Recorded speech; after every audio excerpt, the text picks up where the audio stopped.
நண்பர்கள் அனைவருக்கும் வணக்கம். எல்லாம் நலமாய் இருப்பீர்கள் என்று நம்புகிறேன். சமையலறை குறிப்புகள் என்று பார்க்கலாம்.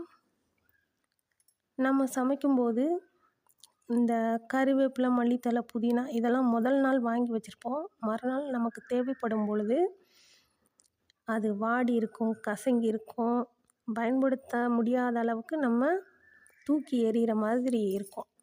அதுக்கு என்ன பண்ணலாம்? நீங்கள் என்ன பண்ணியிருக்கீங்க அதை சொல்லுங்கள். நான் ஒன்று உங்களுக்கு சொல்கிறேன். கறிவேப்பிலை, மல்லித்தழை, புதினாவை வாழை இலை கிடைச்சா அதில் நீங்கள் சுற்றி வைக்கலாம். கொஞ்சம் வாடாமல் இருக்கும், மறுநாள் யூஸ் பண்ணலாம்.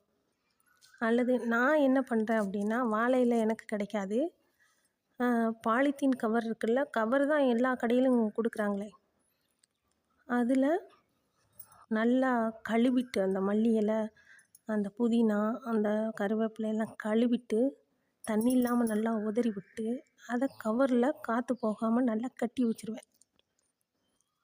அதை 1 அல்லது 2 நாளுக்குள்ளே பயன்படுத்திடணும். அப்படி தான் நான் பயன்படுத்துகிறேன். உங்களுக்கு இந்த தகவல் பிடித்தால் பயன்படுத்துங்கள்.